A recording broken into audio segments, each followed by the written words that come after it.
warahmatullahi wabarakatuh. Waalaikumsalam warahmatullahi wabarakatuh. Alhamdulillah, puji syukur kita panjatkan kehadirat Allah Subhanahu wa taala karena atas berkat rahmat dan limpahannya sehingga kita diberi kesempatan untuk berkumpul di kelas saya untuk mengikuti penimbasan tentang kegiatan CGP saya di modul 1.4 untuk penguploadan aksi nyata. Untuk hari ini saya akan membawakan dimensi budaya positif. Itu. Sebelumnya, ayo pasti sudah makan. Sudah makan ibu-ibu? Sudah. Sudah berkegiatan, sudah mengajar. Mari kita dulu screening dulu. Berdiri semuanya dulu. Ya, tapi berdiri dulu. Sudah pernah dengar Marina menari? Ya, kita konsentrasi di Marina menari di atas kepala. Yang kedua, Marina merana di atas kepala, di atas menara. Jadi dia versinya lagu pelangi-pelangi. Jadi Marina menari di atas menara, di atas menara. Marina menari, Marina merana di atas menara, di atas menara. Marina merana, ya, di atas ini. Ayo pasti semuanya. Konsentrasi, 2, 3. Marina menari di atas menara, di atas menara. Marina menari, Marina merana di atas menara, di atas menara. Marina merana. Sekarang musiknya agak agak cepat di.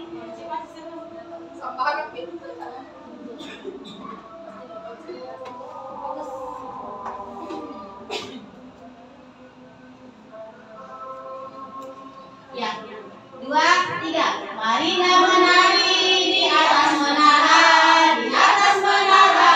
Marina menari, Marina merana di atas menara. Marina menara, Marina merana. Ya, ada tuh gitu. Apa namanya? Menaranya begini. Ada tuh nih Marinanya begini. Kita ulangi lagi. 2, 3. Marina menari di atas menara, di atas menara. Marina menari, Marina merana di atas menara, di atas menara. Marina merana. Ya.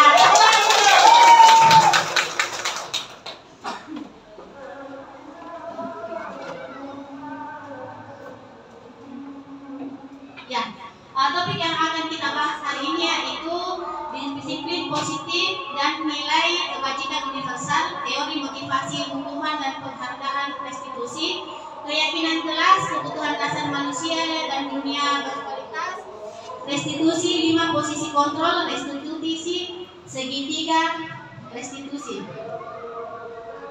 Nah, menurut Dr. William Glasser, ya, ilusi guru mengontrol murid, yaitu miskonsepsi tentang teori menurut William Glasser, yaitu ilusi guru mengontrol murid, ilusi bahwa semua penguatan positif, efektif dan bermanfaat. Yang ketiga, ilusi bahwa kritik dan membuat orang merasa bersalah dapat menguatkan karakter. Ilusi bahwa orang dewasa memiliki hak memaksa. Ini adalah miskonsepsi tentang teori kontrol oleh Dr. William Glasser. Selanjutnya, makna kata disiplin. Seorang yang memiliki disiplin diri berarti mereka bisa bertanggung jawab terhadap apa yang dilakukannya karena mereka mendasarkan tindakan mereka pada nilai-nilai kebajikan universal.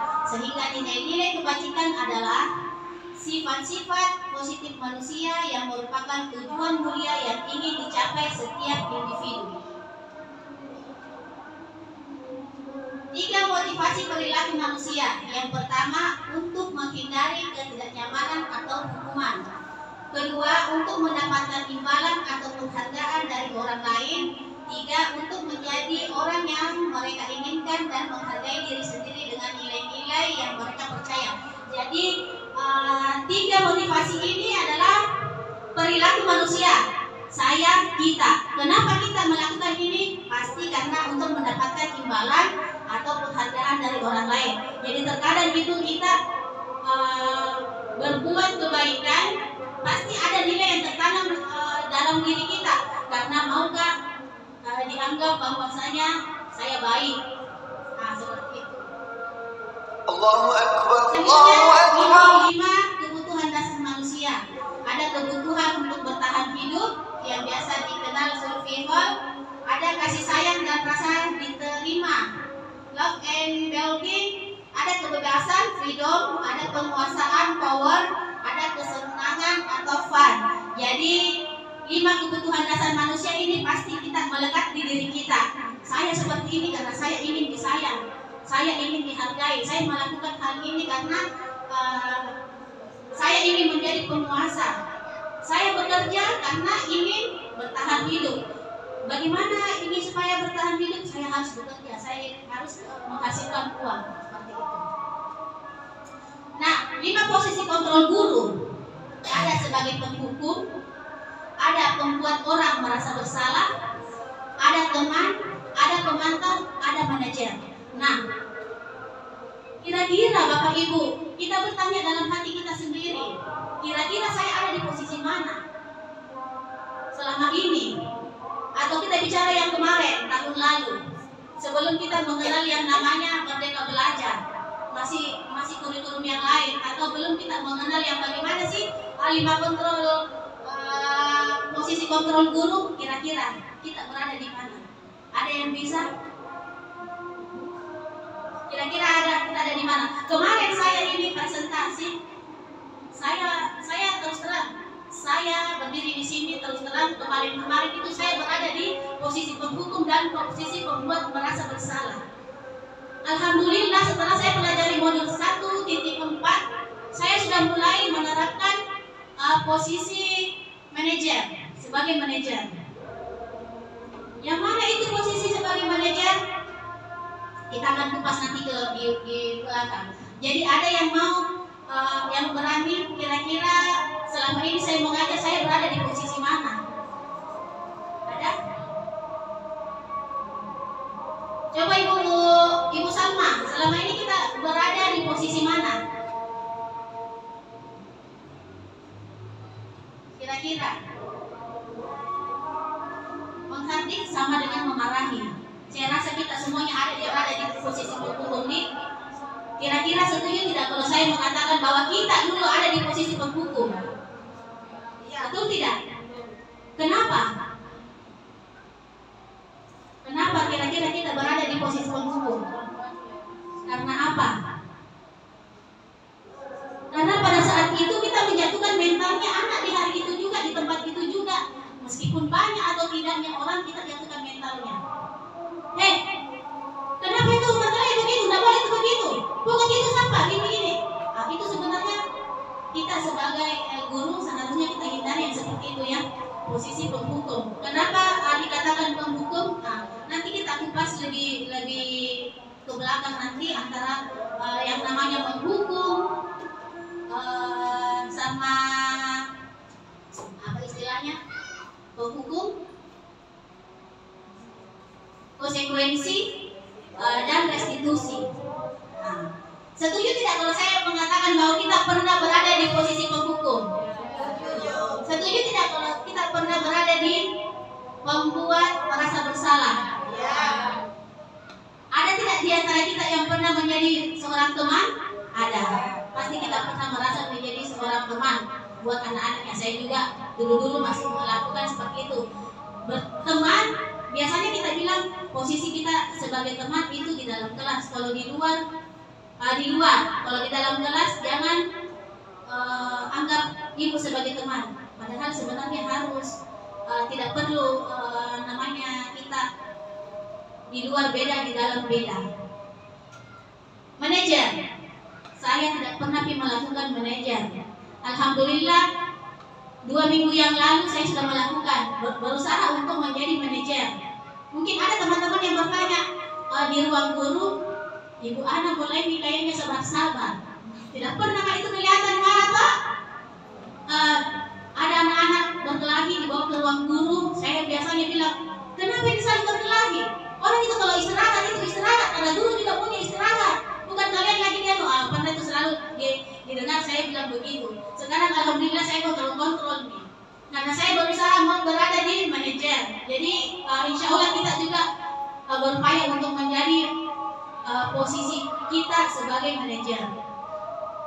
Seperti itu. Nah, mari kita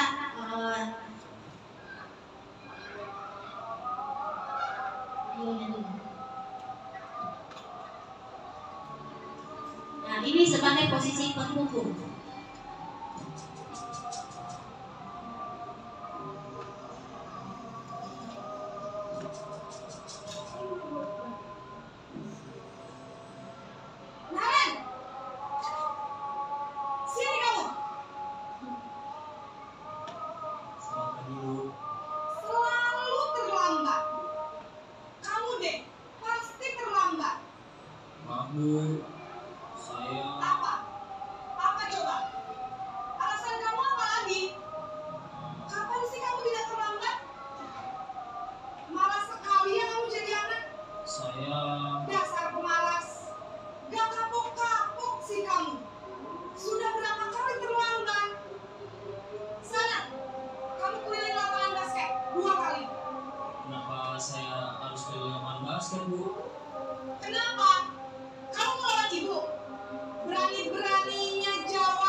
Ya, pernahkah kita merasakan seperti itu? Ini adalah posisi penghubung.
Inilah posisi penghubung.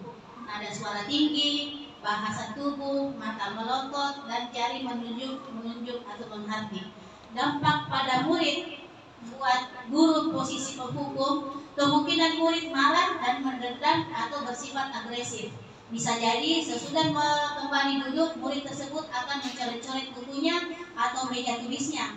Lebih buruk lagi, sepulang sekolah murid melihat motor atau mobil bapak ibu guru akan menggores kendaraan tersebut dengan paku. Ini sudah terjadi bapak ibu. Beberapa tahun yang lalu itu ada murid, ada juga sebut guru yang saya tidak usah sebut namanya di sini. Itu saking marahnya itu murid kelas 6, bahkan dia lempar itu botol minuman balok. Mungkin yang dulu itu kayak Ibu Erna, Ibu Ayu, Ibu Tini pernah dengar di depan rumahnya. Saking dia tidak terima saat dimarahi di depan teman-temannya, karena memang kalau kelas 6 itu rasa malunya itu sudah sangat tinggi, tidak mau lagi dia dimarahi di depannya teman-temannya seperti itu. Selanjutnya, posisi kontrol membuat merasa bersalah.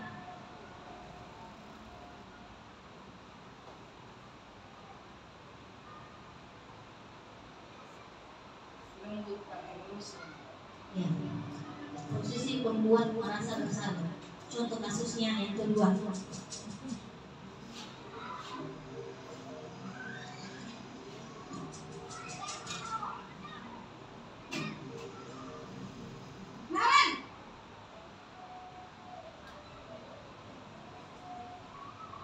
Ibu.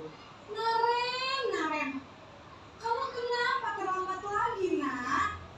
Ya, Adanya ada turun sedikit. Naren, kamu senang ya bikin ibu susah ya?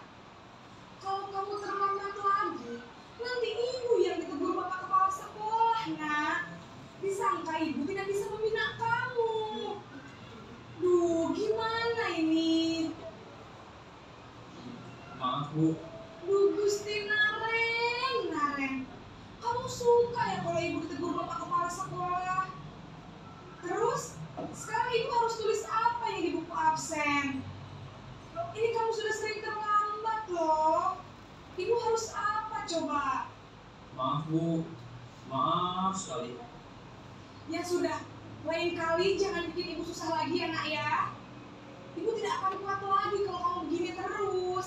Bisa jantungan kalau ibu ditegur bapak kepala sekolah. Sana cepat ke kelas. Maaf ya Bu. Maaf sekali. Nah, ini posisi kontrol membuat merasa bersalah. Kita seakan-akan kenapa begitu? Nanti dimarahi ke itu, atau ditegur sama kepala sekolah. Kira-kira kita lakukan bagaimana? Kita anak-anak merasakan, gara-gara saya ini ibu guru nanti dimarahi. Ya, itu posisi sebagai posisi merasa bersalah. Posisi pembuat merasa bersalah itu pada posisi ini biasanya guru akan bersuara lebih lembut.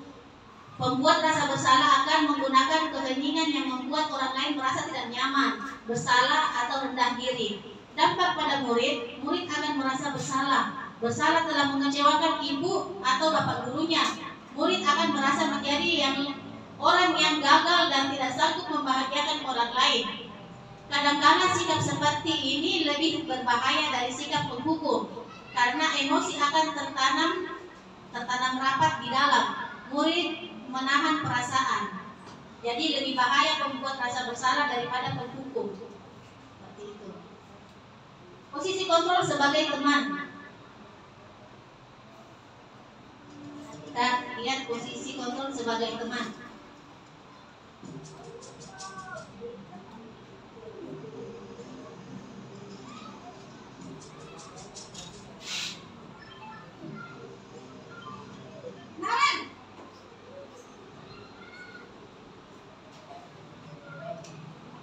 Ibu.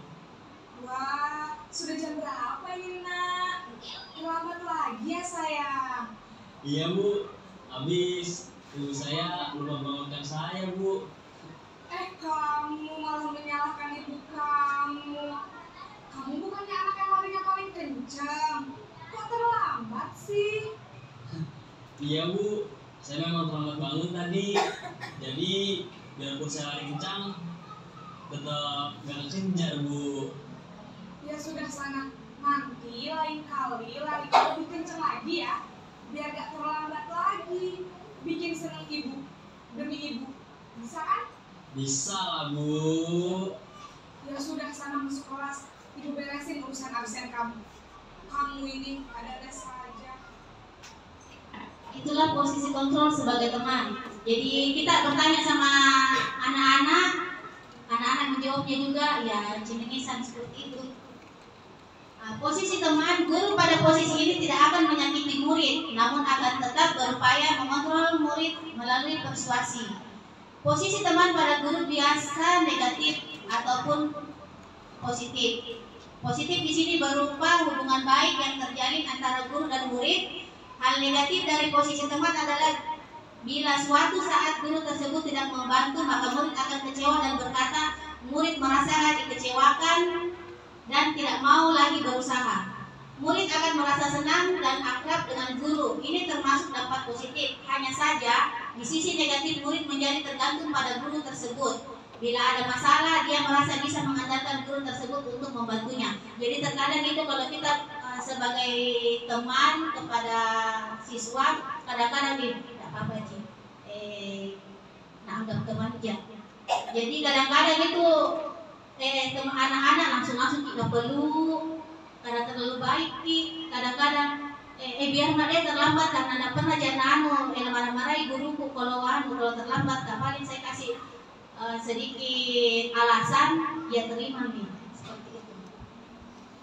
Nah, yang terakhir, yang ketiga, posisi kontrol sebagai pemantau. Posisi pemantau atau monitor.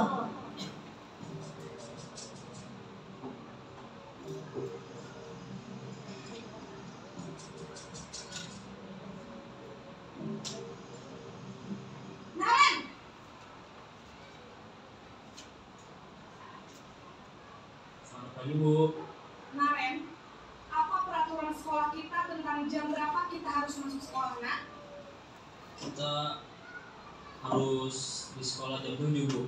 Iya betul, sekarang sudah jam 7.20. Naren sudah tahu konsekuensinya jika terlambat hadir. Paham Bu. Saya harus tinggal kelas pas jam istirahat selama 20 menit. Iya benar, konsekuensinya demikian. Jadi nanti jam 9.30 pas istirahat, kamu harus tinggal di kelas, kerjakan tugas tambahan untuk ketertinggalan kamu, ya? Baik Bu.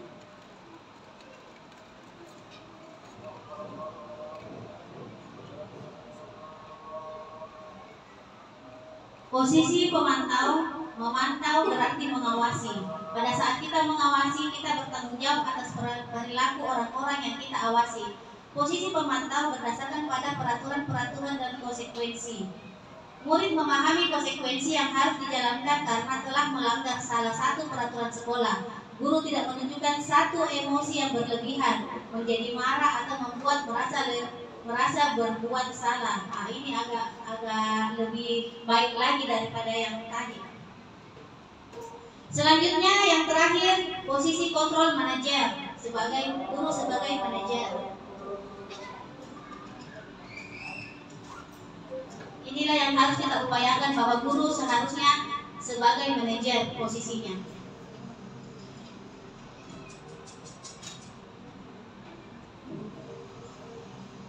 Naren!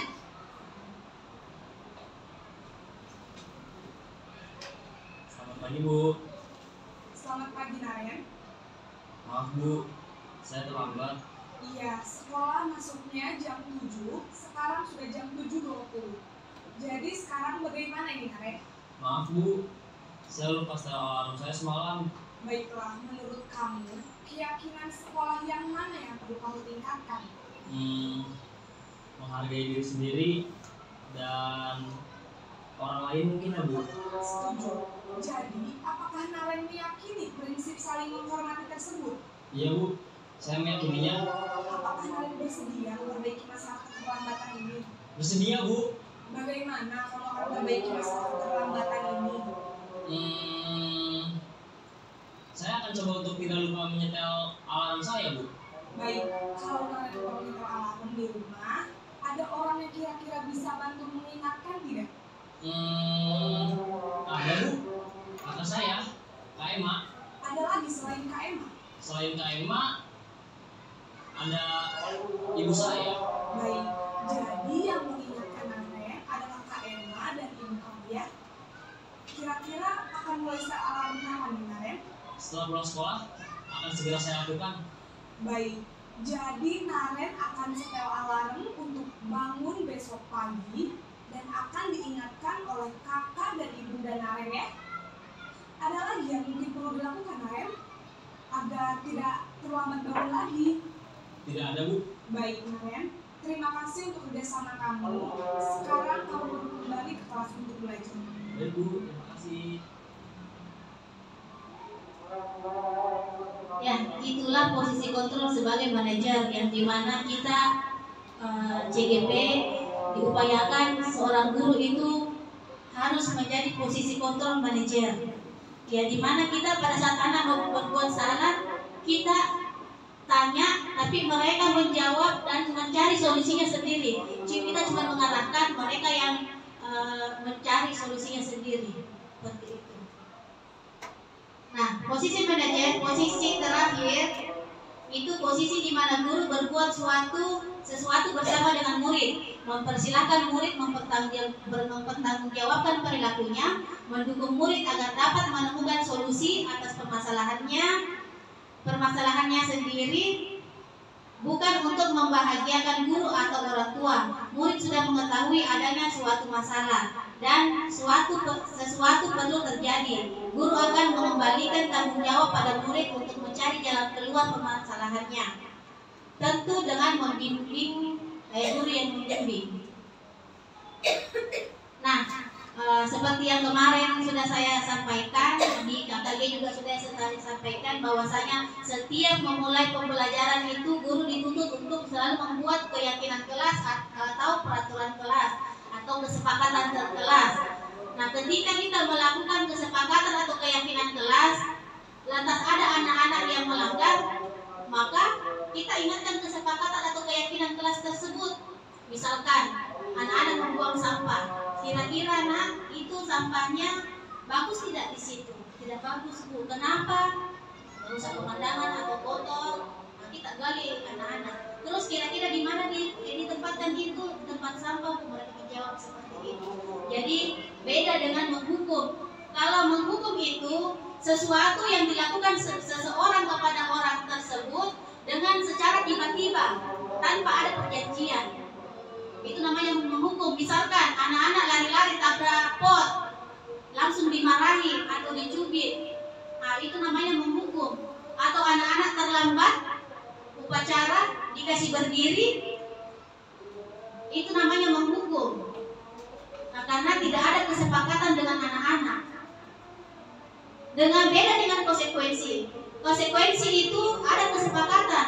Jadi ketika kita anak-anak melanggar, lantas diberikan konsekuensi, itu tidak masalah karena ada kesepakatan. Misalkan bagi ada anak-anak yang mencoret tembok di keyakinan kelas ya kita sudah sepakati bersama anak. Bagi anak-anak yang merasa mencoret tembok, maka dia nanti wajib untuk membersihkan. Jadi ketika anak-anak mencoret tembok, maka dia bersihkan, itu konsekuensinya. Jadi sesuatu yang diberikan kepada seseorang tapi sudah melakukan perjanjian kesepakatan seperti itu. Beda dengan menghukum. Menghukum itu sesuatu yang dilakukan secara tiba-tiba tanpa ada kesepakatan. Main bola misalkan, anak-anak main bola lantas langsung diambil bolanya, itu kira-kira masuk di mana? Termasuk apa itu? Hukuman. Kenapa? Ya, karena bolanya langsung diambil spontan hari itu juga tanpa ada kesepakatan. Kecuali kalau pada saat kita melakukan kesepakatan di dalam kelas, bahwasanya anak-anak kalau ada yang main bola, kira-kira apa? Anak-anak bilang, ambil bolanya Bu. Nah, itu kesepakatan. Baik, kita catat. Nah, kesepakatan itu kita tuliskan bersama anak-anak. Keyakinan kelasnya kita tuliskan, kita tempelkan. Nah, seperti yang ada di belakang saya sudah tempelkan. Itu kesepakatan. Jadi anak-anak tahu. Jadi nanti kita buat keyakinan kepada mereka kalau melanggar. Kira-kira nak keyakinan kelas mana yang kita langgar? Oh ini Bu, seperti itu. Nah, mengapa keyakinan kelas? Mengapa tidak peraturan kelas saja? Menekankan pada keyakinan seseorang akan lebih memotivasi seseorang dari dalam. Seseorang akan lebih tergerak dan bersemangat untuk menjalankan keyakinannya daripada hanya sekedar mengikuti serangkaian peraturan tertulis tanpa makna. Murid-murid pun demikian. Mereka perlu mendengarkan dan memahami arti sesungguhnya tentang peraturan-peraturan yang diberikan. Apa nilai-nilai kebajikan di balik peraturan tersebut? Apa tujuan utamanya dan menjadi tidak tertarik atau takut hingga hanya sekedar mengikuti serangkaian peraturan-peraturan yang mengatur mereka tanpa memahami tujuan mulianya. Jika mengendarai motor, kita kalau misalkan saya tanya Ibu Ija kalau dari rumah ke sekolah pakai helm tidak? Pakai. Kenapa? Ada peraturan di menggunakan helm. Nah, itu karena takut. Kalau dilanggar pasti ditilang. Jadi kita menggunakan helm karena takut, karena adanya peraturan, bukan karena keyakinan. Harusnya kita menggunakan helm karena keselamatan. Seperti itu ya. Apa itu hukuman? Seperti yang sudah saya jelaskan bahwa hukuman itu bersifat tidak terencana atau tiba-tiba. Anak atau murid tidak tahu apa yang akan terjadi dan tidak dilibatkan. Hukuman bersifat satu arah dari pihak guru yang memberikan, dan murid hanya menerima satu hukuman tanpa melalui suatu kesepakatan atau pengarahan dari pihak guru. Nah, seperti inilah yang hukuman diberikan sepihak saja, guru yang memberikan, tidak ada kesepakatan. Inilah hukuman. Nah, baik sebelum atau sesudahnya, hukuman yang diberikan bisa berupa fisik maupun psikis. Murid atau anak disakiti oleh suatu perbuatan atau kata-kata. Seperti itu. Apa itu konsekuensi? Konsekuensi sudah terencana atau sudah tersepakati. Seperti yang saya sampaikan tadi, kalau konsekuensi itu sudah direncanakan, sudah disepakati dengan anak-anak. Seperti itu. Nah, mari kita berlatih hukum atau konsekuensi. Lari mengelilingi lapangan 2 kali, kira-kira masuk hukuman atau konsekuensi? Hukuman. Membersihkan coretan yang dibuatnya di meja? Konsekuensi. Murid diminta untuk push up 15 kali? Tapi bisa jadi ini konsekuensi. Karena saya pernah menerapkan ini sampai tahun kemarin masih saya menerapkan, tapi alhamdulillah tahun ini tidak. Saya itu dari dulu sampai tahun kemarin itu jika ada anak-anak terlambat, konsekuensinya saya sudah sampaikan bahwa saya, jadi makanya mereka langsung tahu konsekuensinya apa. Mereka terlambat jam 7:05 mereka lari keliling lapangan sendiri tanpa saya tahu. Jadi kalau naik ke kelas ketahuan ngos-ngosan seperti itu. Tapi saya ubah kembali, tahun berikutnya berjalan di sini. Kalau terlambat langsung jalan jongkok sedikit sampai di mejanya. Saya lakukan seperti itu. Nah, itu bisa masuk ke konsekuensi. Hanya saja kita melakukan hal yang tidak etis, tidak sesuai dengan tindakannya. Seperti itu masih tetap dikatakan tidak benar, ya. Jadi sudah dihilangkan. Murid diminta untuk push up, ini masuk ke hukuman. Menggantikan kertas tugas temannya yang sudah dicoret, konsekuensi ya. Seperti ini. Hukuman konsekuensi. Nah, apa itu restitusi? Restitusi adalah proses penciptaan kondisi bagi murid untuk memperbaiki kesalahan mereka, sehingga mereka bisa kembali pada kelompok mereka dengan karakter yang lebih kuat menurut Gosen 2004. Restitusi juga merupakan proses kolaboratif yang mengajarkan murid untuk mencari solusi dari permasalahan mereka dan membantu murid berpikir tentang orang seperti apa yang mereka inginkan dan bagaimana mereka harus memperlakukan orang lain. Menurut Kelsom Dosen 1996. Nah ini, kita masuk ke segitiga restitusi.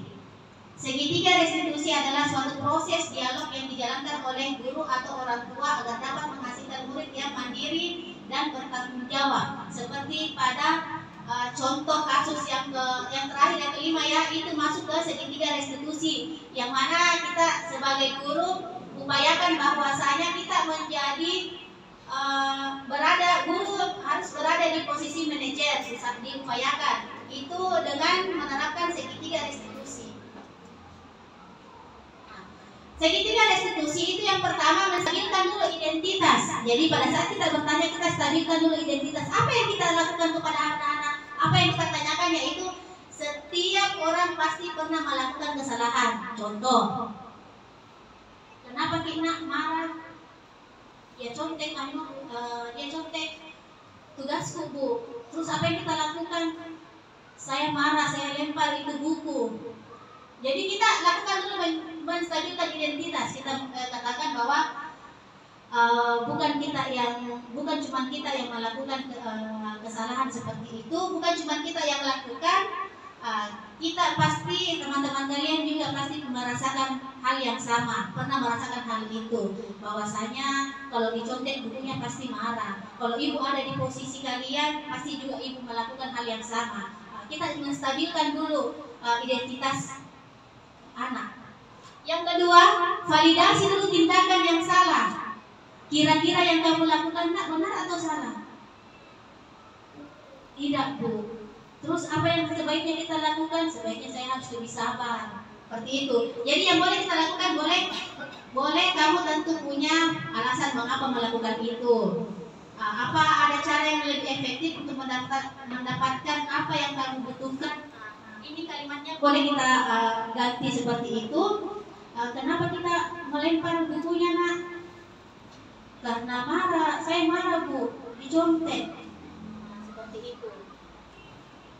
Selanjutnya menanyakan keyakinan. Nah, kita boleh tanya, kira-kira tindakan kita itu nak sudah sesuai dengan keyakinan kelas? Tidak bu. Harusnya bagaimana? Harusnya seperti ini bu. Keyakinan kelas mana yang kita harus terapkan? Ini bu. Jadi kita gali seperti itu anak-anak. Jadi boleh bertanyakan keyakinan kelas apa yang telah disepakati. Kamu ingin menjadi orang seperti apa?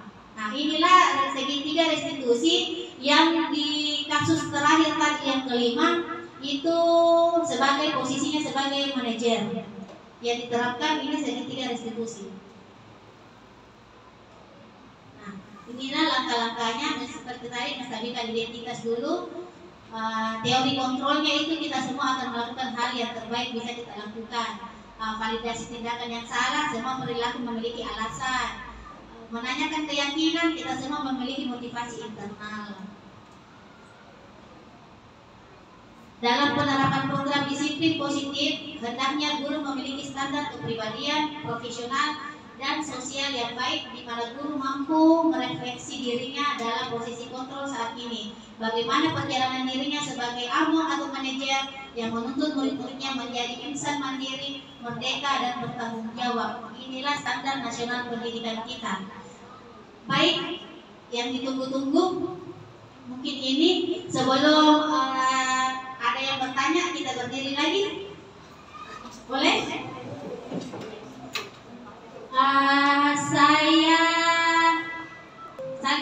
Kita saling mengenal nih, tahu semua ini namanya. Tahu kita? Perbedaannya seperti ini. Kalau saya Dor, Ibu Titi langsung spontan sebutkan namanya, langsung Dor ke yang lain, terserah siapa yang didor. Yang didor langsung sebutkan namanya, Dor lagi yang lain. Paham? Contoh, Dor.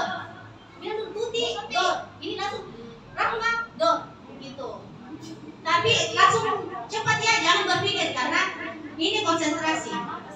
Ini anak mata sendiri. Coba ibu titik dor saya. Anak dor. Dor. Ya, sebut namanya masing-masing. Bisa? Boleh ke sana menyeberang, boleh ke belakang, boleh terserah. Siapa yang kita mau dor? Ini dor. Oke? Konsentrasi. Konsentrasi dimulai dor.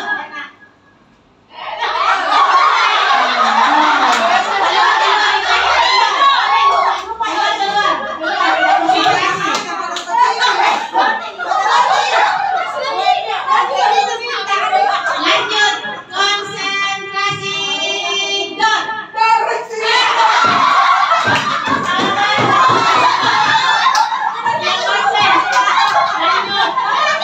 Dua menit sebentar ada nggak anunya? Bukan dua. Konsentrasi dor. Ayo dor.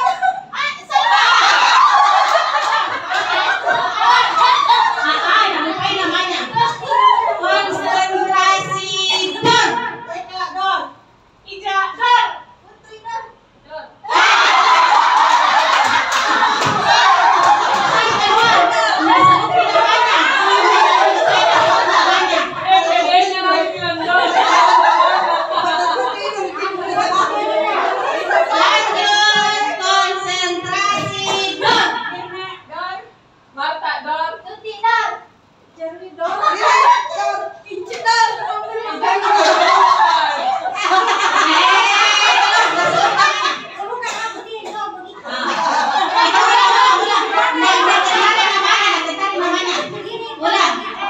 Konsentrasi dimulai dor.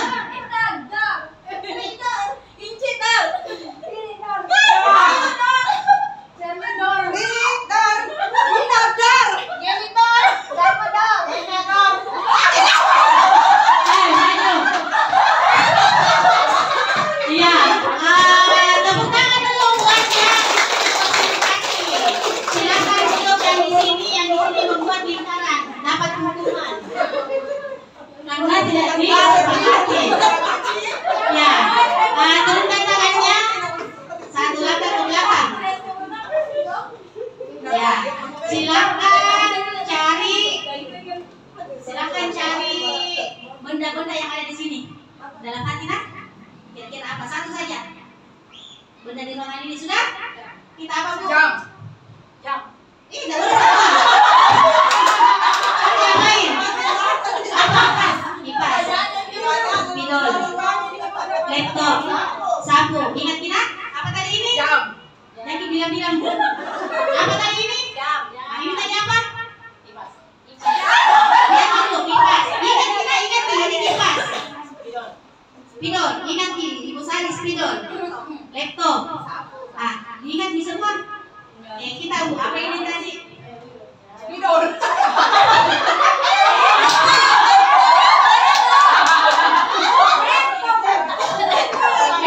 Laptop. Sapu. Spidol. Kipas. Jam. Kipas. Laptop. Sapu. Ingat nih? Ya. Permainannya kalau saya pertama dor, siapa yang saya dor? Duduk ini bangku. Misalkan saya dor Bu Salma, langsung jongkok. Kita berlomba siapa yang duluan sebutin namanya. Bendanya. Jongkok bisa aja. Bendanya. Misalkan itu kita dor langsung Ibu apa tadi Ibu? Kipas. Ya, jam. Begitu. Siapa yang duluan dia pemenangnya. Mengerti? Mengerti lagi? Yang jongkok siapa? Yang saya dor itu jongkok, berarti yang di sampingnya jongkok. Yang saya baku dor siapa yang sebutan duluan namanya? Nama bendanya. Mengerti Min? Siapa?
terima kasih. Assalamualaikum warahmatullahi wabarakatuh. Alhamdulillah hari ini kita telah mempelajari tentang disiplin positif. Walaupun mungkin sebelumnya sudah sering kita dengar ya. Ada hal yang mendasar yang ingin saya pertegas kembali, bahwa dulu itu penghukum diakui kebenarannya.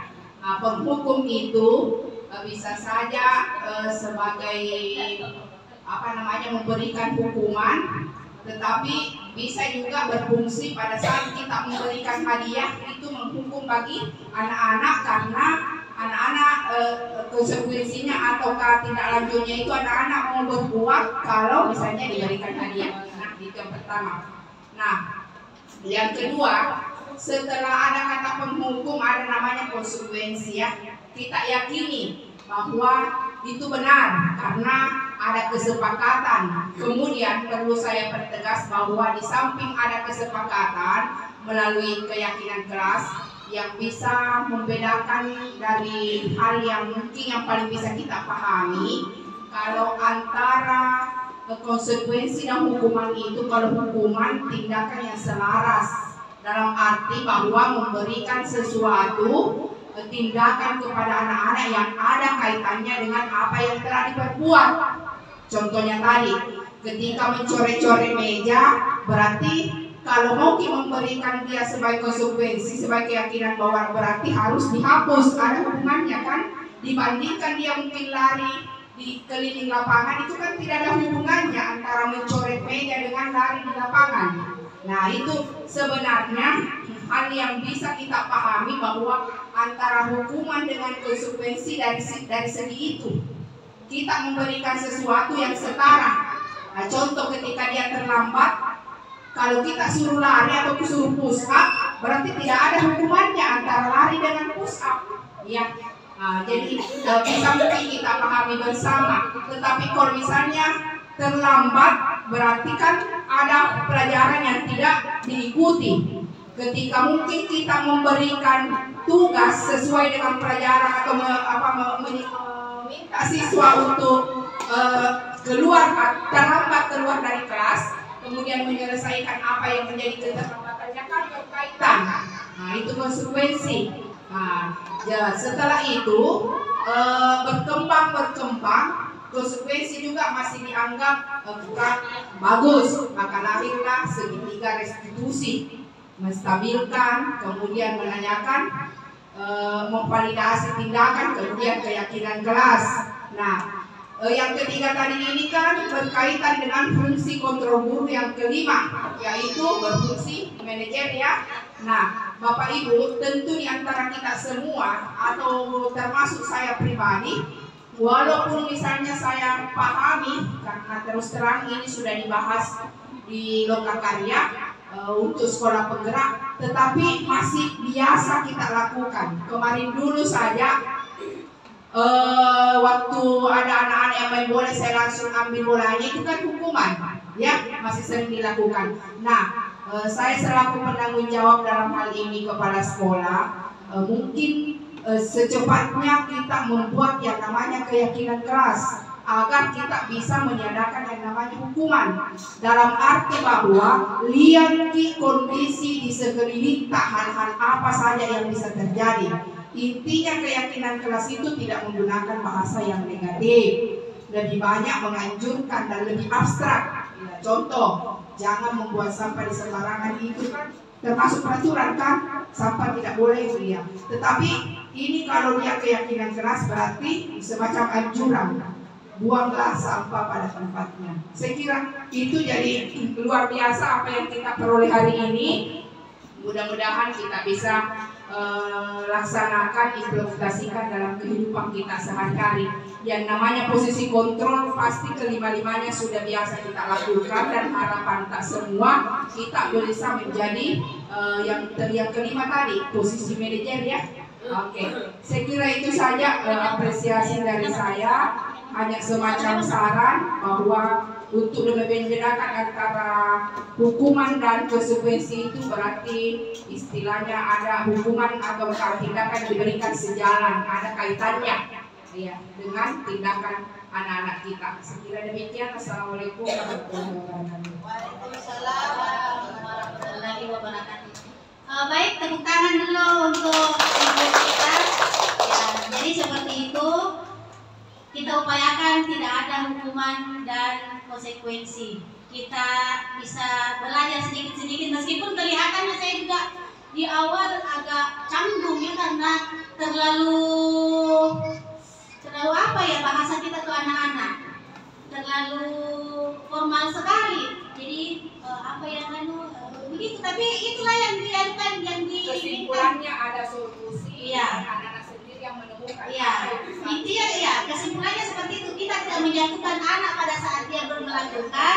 Kita refleksi dulu kenapa dia lakukan. Terus kira-kira bagaimana apa konsekuensi peraturan apa atau kesepakatan apa yang tidak diterapkan seperti itu. Mari kita sama-sama berusaha menjadi guru dengan posisi manajer yang menerapkan segitiga restitusi. Coba-coba misalnya, insya Allah bisa. Saya juga sudah 1 minggu 2 minggu ini coba-coba untuk tidak begitu marah. Saya terapkan ini segitiga restitusi. Tadi saya coba dengan keponakan saya sendiri, Noval. Saya baru bicara begitu dia sudah menangis. Padahal saya terapkan ini, Ci. Seperti itu. Jadi mari kita sama-sama melakukan perubahan sedikit, lama-lama akan menjadi banyak. Baik, sekian dari saya. Semoga apa yang saya sampaikan bisa bermanfaat, bisa kita laksanakan nanti sedikit-sedikit, tidak apa-apa. Saya juga seperti itu. Dan insya Allah kita akan bertemu di pertemuan selanjutnya untuk modul 2 saya. Sekian, assalamualaikum warahmatullahi wabarakatuh. Waalaikumsalam.